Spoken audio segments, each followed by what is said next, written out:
Therapy. Thank you so much for joining me tonight on another episode. And as always, I'm grateful for your support. I'm grateful for all the shares that you guys continue to give and the support. This is a good deed, and you guys are awesome for handing it out to people that need it. So thank you. I appreciate that. And also thank you for the people that are sending me emails and sharing their journey with me. I'm so appreciative of it. I read all of it. So far, I'm able to read all of it, and I'm grateful for that. It's not so crazy that it gets that, and people think, well, I write too much. Don't worry about it. Please send it. I'm a therapist. I'm a fan of listening to every detail. So you're never saying too much or too little. I'll know what to take and what I'm hearing from you. As a matter of fact, when you give me quite a bit to read, then I get an idea of what your story means to you, where you're at with it. It tells me how you think as well. So I'm reading a lot into that. I'm getting a feeling for how you think and how you feel when I read your words. Okay? So feel free to write up your story. And that's what we're doing today. We're going to do another episode about another listener that sent in an email and wanted some questions to be answered. And that's how usually everybody sends them, is they send a question that they want answered. But this one also sent, kind of like Elle did, she sent a story to go along with it, her story. And I want to make sure that I do it justice today. And hopefully one of you guys out there can relate to that story. If not, it's good to help one another by sending each other positive vibes. When we listen to somebody else's story, it's like we're being let into somebody's life and taking a peek, a real peek. You know, I do this every day. I listen to people's life and I hear the most intimate thoughts that they have. They're afraid to tell them to people that they love because they're afraid of judgment. And a lot of the times with me, I'm grateful that it comes easy. They tell me a lot of things. So there's a benefit as a therapist to hearing other people's story and I'm very honored and privileged to do so. I never take that for granted when people open up and tell me their feelings and their stories. There's a benefit because I get to learn from them, as well as I get to explore the human potential, the variety in human coping, the variety in human life. It's great. It's a great insight. There's no other way to explain it. I get a lot of amazing rewards just listening to people. It's hard to explain, but I hope I did. I hope I did that. I'm trying to do that without coughing today. Okay, so we're going to try this out. I still got that cough, still got the allergy business. The wind outside blowing is not helping. It's just stirring things up, and I'm stirred up. More than one way, friends. More than one way. So we are going to call this listener, this very generous listener for sending her story, Hannah. And Hannah, we're just going to say she's probably early 20s, maybe mid-20s. Maybe mid. I really don't know. But I would say she's in the 20s, just based on her email. And you can just kind of tell. I don't know how I do it. I just know how certain age groups talk. Neither good nor bad. I have no judgment. It just is. But in case anybody wants to know, that's my guess clinically. She's about 20-something. Okay? All right. All that, like it matters. It doesn't matter. Because let me tell you her story.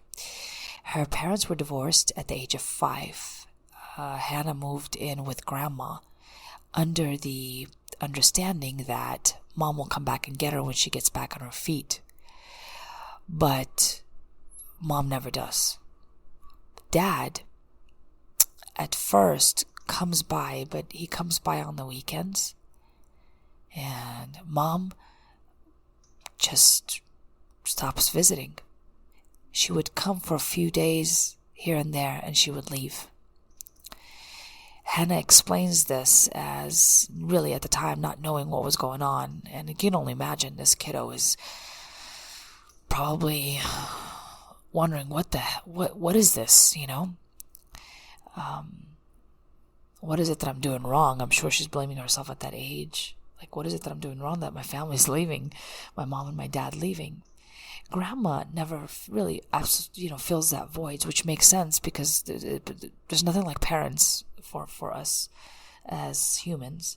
We relate to them the most. So, anyways, going back to Hannah's mom, never getting back on her feet.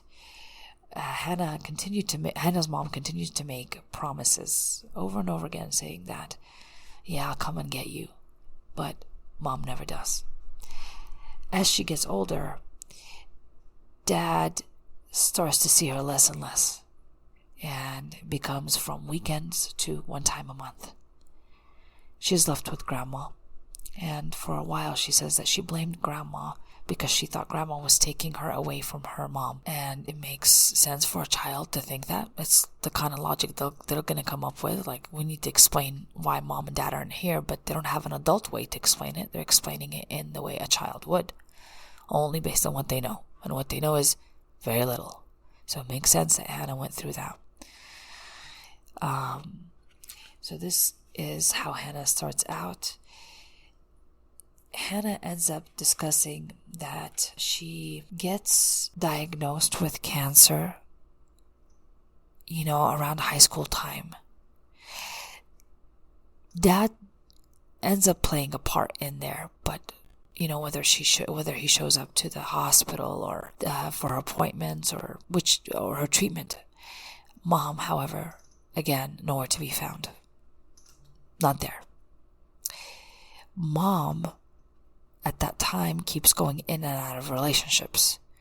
She's chasing boyfriends, and they become priority for her. According to Hannah's email, she says, when I had asked her when would I be able to move in with her, she says hopefully soon, quote unquote, but she said it never happened. Or reading that is disheartening. You can imagine how many times this kid's been let down. She says that life with grandma was okay. She was all right. There's nothing really big for her. She was very thankful for her, even though she resented grandma a little bit. She was eventually came to an understanding that grandma really had nothing to do with it. Now, as Hannah was getting treated for her cancer during high school, she finds out a bit at a time, I suppose, that all three of her family members that she's closely relates to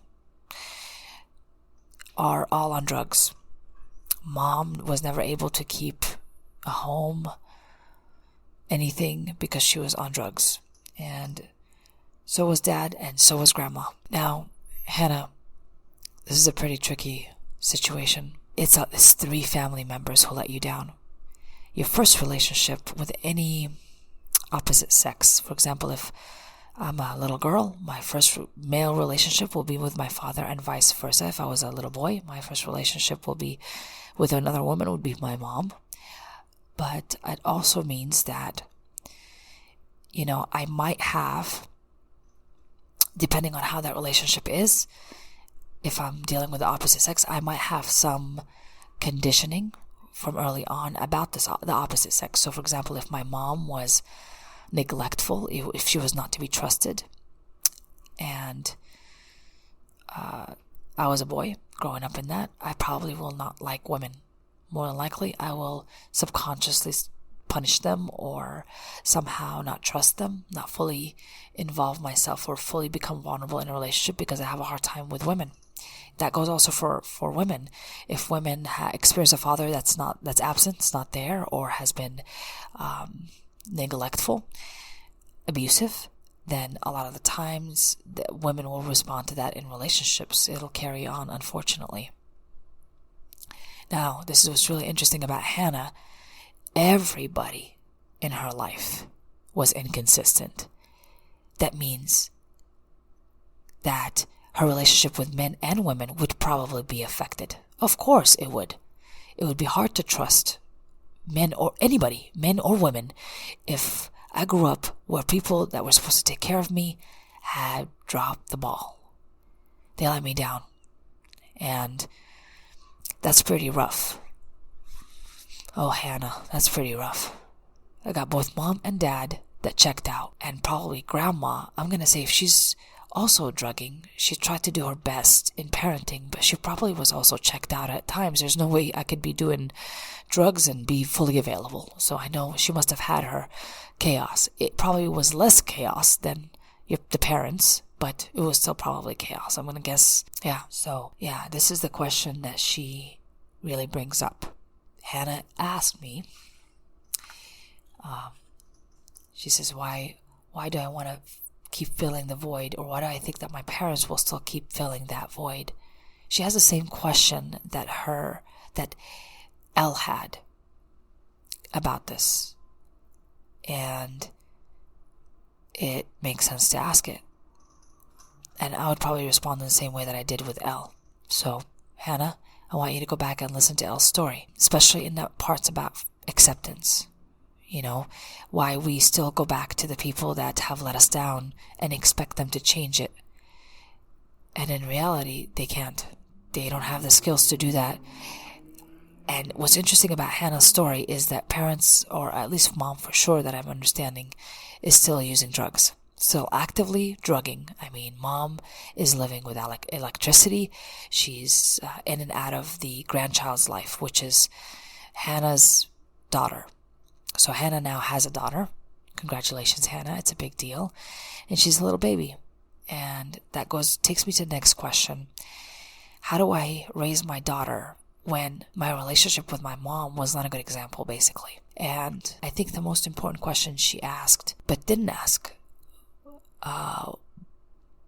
she kind of just stated it, but it's probably the most important thing that she said in this whole thing, which is, I have an issue trusting people. It's hard for me to get over what I've went through because it will slip into my everyday interactions with people. I have a hard time trusting people. Well, Hannah, first of all, I want to admit and validate that I get why you would not trust people. If your first experience with the people that were supposed to protect you again let you down, they continuously disappointed you. Because of the disappointment, your investment in people is either going to go to one extreme or the other. I'm going to start having a very anxious attachment towards them, meaning clingy, needy, or I'm going to go all the way to the other extreme, meaning I'm either too avoidant, not able to have intimacy with someone or vulnerability with someone. So this type of neglect, or growing up with this type of neglect, is going to probably develop some type of very extreme attachment style, which would be avoidant or anxious, or avoidant anxious, which is in fact a real thing. So it's possible. And I don't really know which one Hannah is based on what I've read, but I'm going to guess she could be one or the other or both. But for the sake of this episode and really kind of focusing on the one thing that I noticed that is going to be the biggest benefit for her, if I were to be working with her, this is what I would probably focus on, which is her ability to trust people.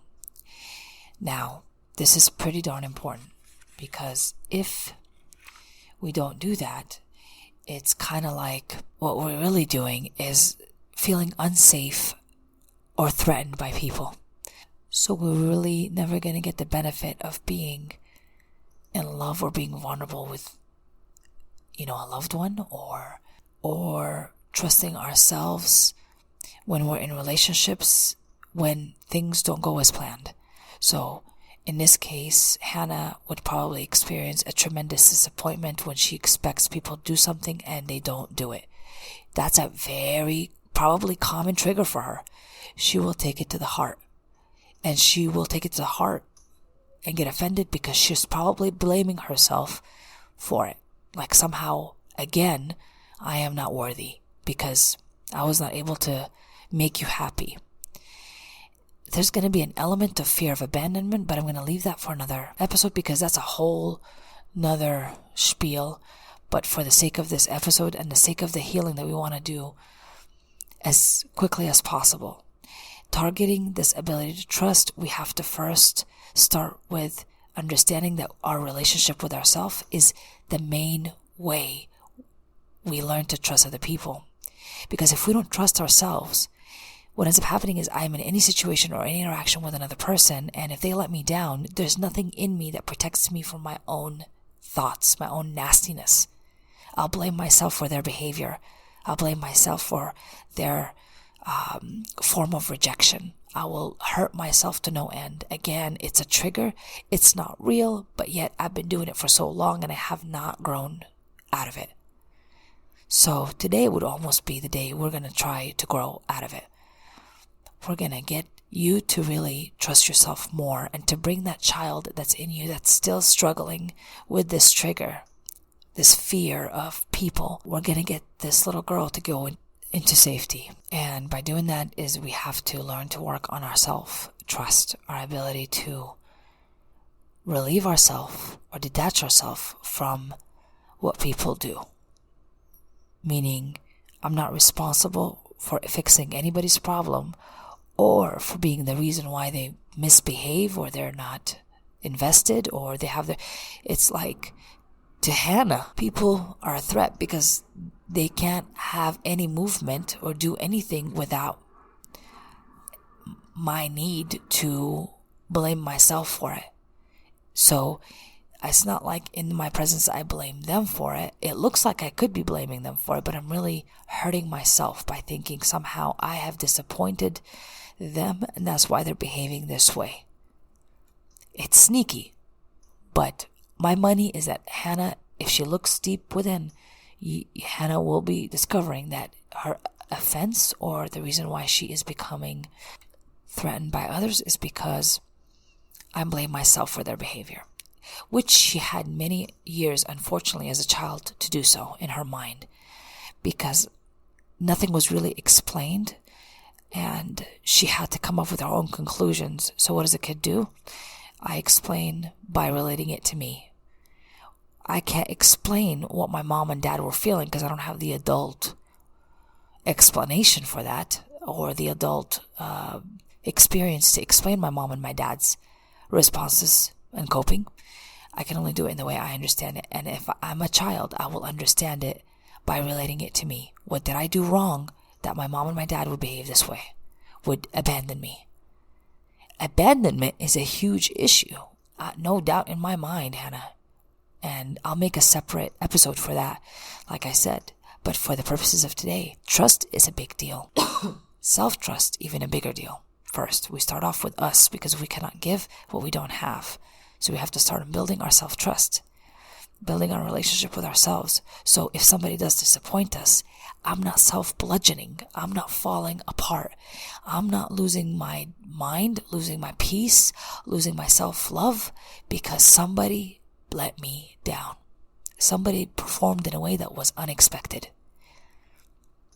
Instead of taking responsibility for their behavior, I'm going to start giving them in my mind, giving them the responsibility for how they respond and behave. I'm not there to fix them. I'm not there to do anything else but enjoy them. Enjoy the time that I have with them in my life.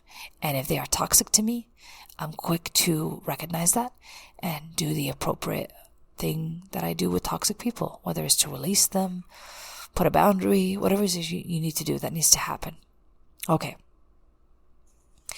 Before I get to anything that has to do with trust, I'm going to jump back and I'm going to teach everybody today about Maslow's hierarchy of needs. Abraham Maslow created it's like a pyramid. Imagine a pyramid. And the pyramid has multiple parts. Starting from the bottom, he goes all the way to the top in like a little stage type of thing. So it's cut up into parts. This pyramid at the bottom is where we start. It's the needs that have to be met or what we're motivated by. So according to Abraham Maslow, the first thing that we need to resolve or make sure that we are meeting before we meet anything else is the physiological needs. That would mean food, water, air, all that stuff, right? Basic needs. Those are basic physiological needs. Then once we do that, the next part of the pyramid, which is the next part, which is higher up, is we have to meet safety needs. In this case, Hannah being provided for food, water, shelter, for the most food, water. Okay, wait a minute. Food, water was provided for. But the next part, safety, that there, she stayed in that stage for a long time. Her feeling unsafe or insecure about her current living status where she's at kept her kind of staying in that, kept her from not reaching the next part because she's too busy fighting off or trying to maintain safety and security. People are coming in and out of her life. There is no security. People are acting erratic. They're chaotic, as alcoholics and addicts tend to do. And she is, again, trying to explain this in her mind by blaming herself. So she's still attempting to maintain safety. Okay? Which makes sense. But this is the thing. The next part is what we call belonging. A sense of belonging is what comes next. Once I got my safety needs and physiological needs met, belonging would be what I would focus on. I'm comfortable. I live in a safe home. I have a mom and a dad, or at least a parent that is consistent, somebody consistent in my life. I don't worry about security issues or whether I'm going to find a home or food or people are going to come in and out of life or fearing that they leave me, put me somewhere, misplace me, displace me. I don't know. That's not happening at that point. We are moving to the next part, and I'm really just working on my sense of belonging. I'm learning to create relationships, friendships, working on intimacy, a feeling of connection, which makes sense, right? All my other basic needs are taken care of. Now, according to the hierarchy of needs, the next part would be what you would work on next. Once you get this connection with people, you then now start to differentiate from people and work on your own sense of self. Work on your own sense of self-esteem. That's the next part of the pyramid, is you gain a sense of a feeling of accomplishment. You start psychologically differentiating from the group. You're like, I'm working on me, and I'm learning to know myself and trust myself, and I'm safe and secure, and all those physiological, again, safety needs are being met, which is why I can easily work on my self-esteem. I'm not trying to find shelter. I'm not trying to find food or water or figure out where I'm going to sleep or whether people are going to come and go out of my life. I can easily, comfortably work on self-esteem issues because all that is taken care of.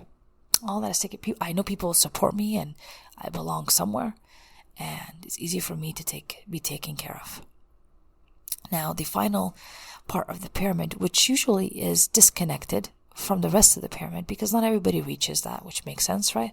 Which we call self-actualization, which is the desire to become the most that you can be. It's kind of like you're fulfilling your life's purpose. You've already worked on your basic needs, safety needs, belonging.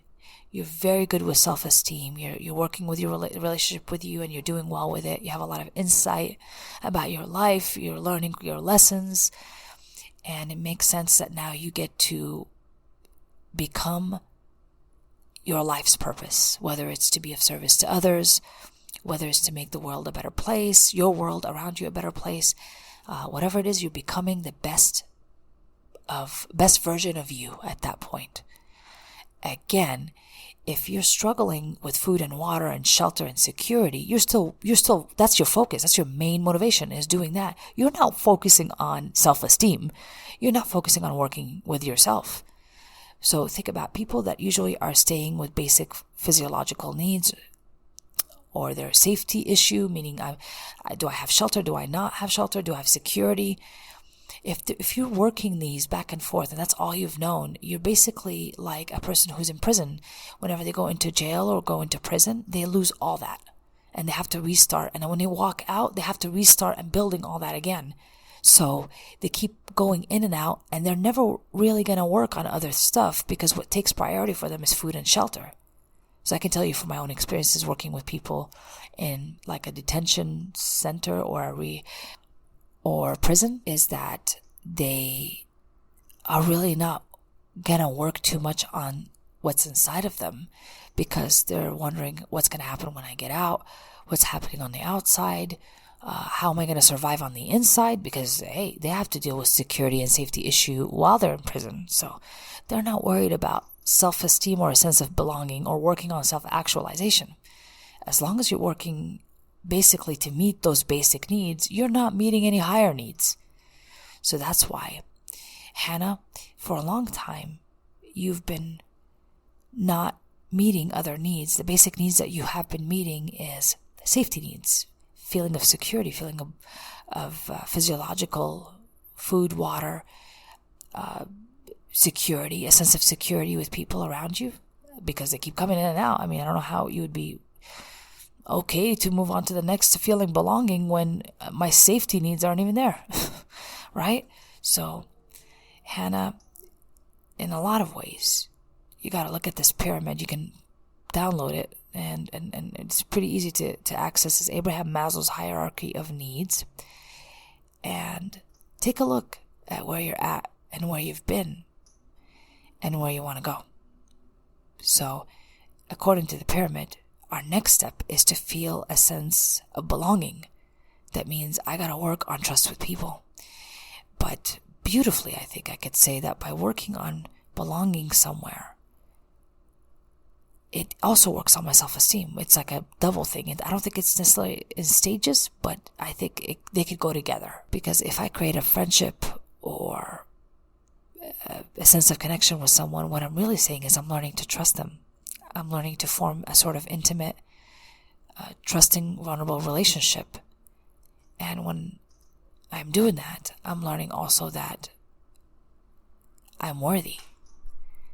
That what I've been telling myself for years and reinforcing for years of the fact that I am not worthy of people and love, I have to counteract that by accepting love, by allowing love to come in and allowing, for example, my fiance to love me, allowing friends to help if they want to help, allowing kindness, allowing good days, good moods to happen, not sabotaging anything or self-destroying subconsciously because I feel like I'm not worthy.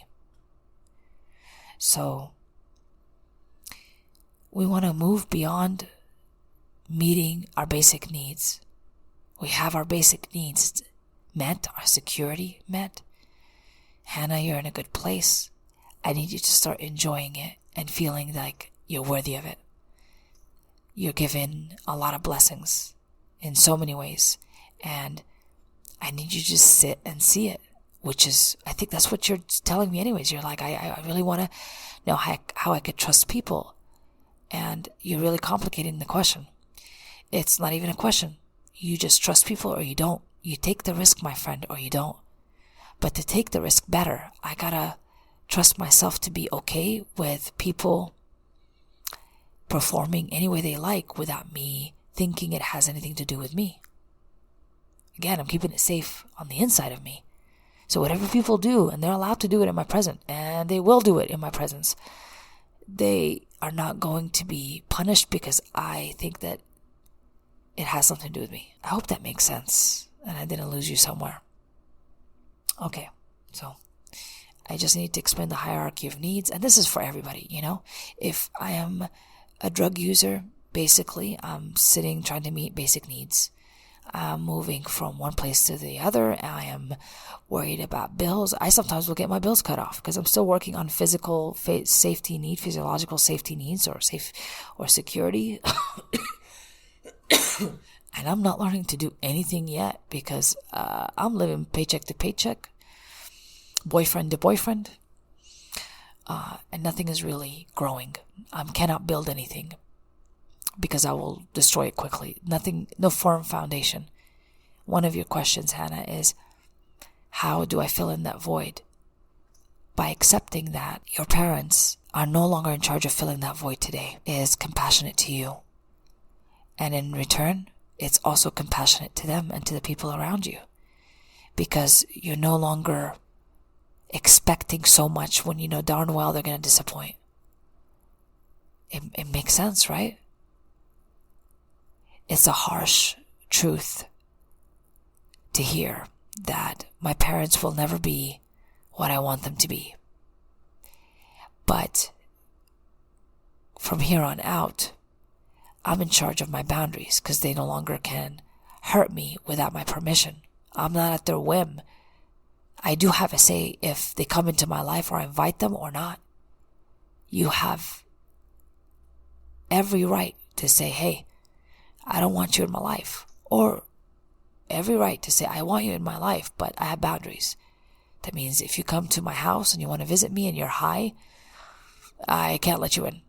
You want to come in and pretend to play grandma with my kid, that's cool. You could give her all the love you want to give her.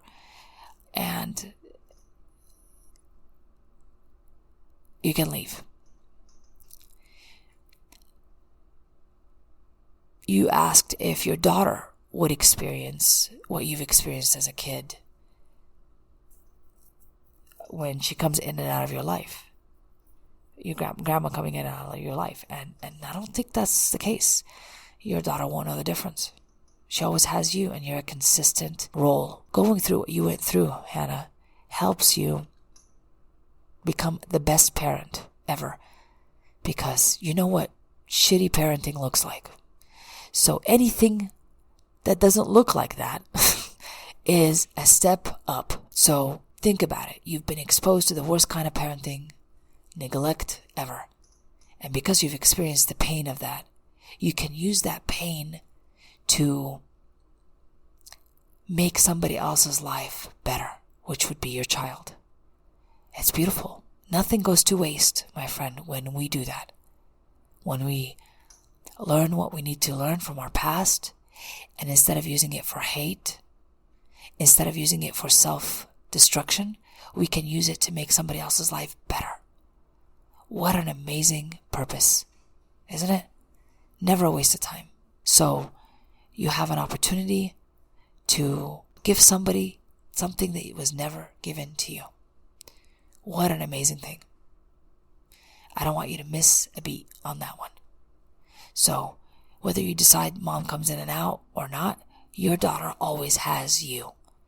So grandma can do whatever the heck she wants as long as she keeps the rules of the house, meaning that she doesn't come high, she doesn't come on drugs and alcohol, and she leaves respectfully. If you see her not following through, then what you do is you make a boundary. Hey, mom, you said you were going to come over and you were going to be there, but you weren't, and have a boundary about that, or whatever boundary that you feel like you need to put for safety reasons. Okay? But your daughter will never be disappointed because she always has you. So don't worry about her being disappointed with grandma coming in and out. She will not experience it like you do. Okay? Hopefully that answers that question for you. Finally, because this is turning into 35 minutes, and after editing, my friends, it might still be 35 minutes. I need you to remember that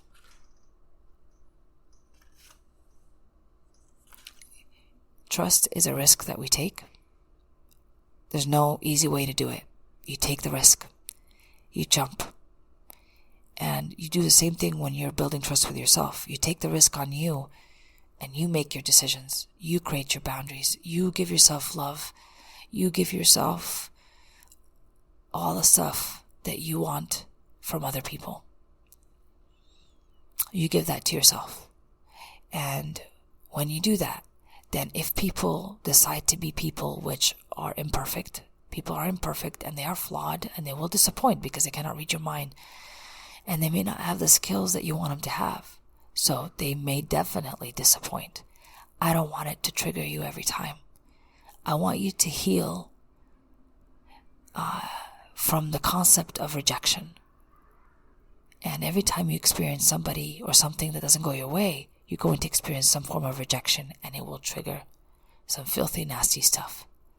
So accepting our past, being able to look at it, and working on the next stage of our life, which is a sense of belonging, meaning I have to trust, I have to work on intimacy, is your next step. And Hannah, you just jump. You take that leap of faith and trust. And if they show you that they're not to be trusted, cool. You sit back and you make the boundaries that you need to make. It does not have to be the end of the world, and I don't have to hurt myself with explaining why somebody is a disappointment. I hope that makes sense to you, Hannah. And I hope that you are on your way to healing. I always recommend this to everybody, is that you need to be working with a therapist to help you with accepting the past, labeling it, calling it what it is, because you lived it. You were there. I need you to validate your thoughts and your feelings about your past and allow yourself to heal from it. I hope that helped you guys today. And thank you, Hannah, for your generosity in sharing your story with us. I hope that I did it justice, and I appreciate and I'm always privileged and honored to be part of your journey. All of you guys, I feel connected to you, and I know that you're not alone, and I know I'm not alone. And how we know? Because we connect with one another. So it's wonderful, beautiful. I can feel you guys out there. Much love and much light. I love you, Hannah. And this has been an episode of Drive-thru.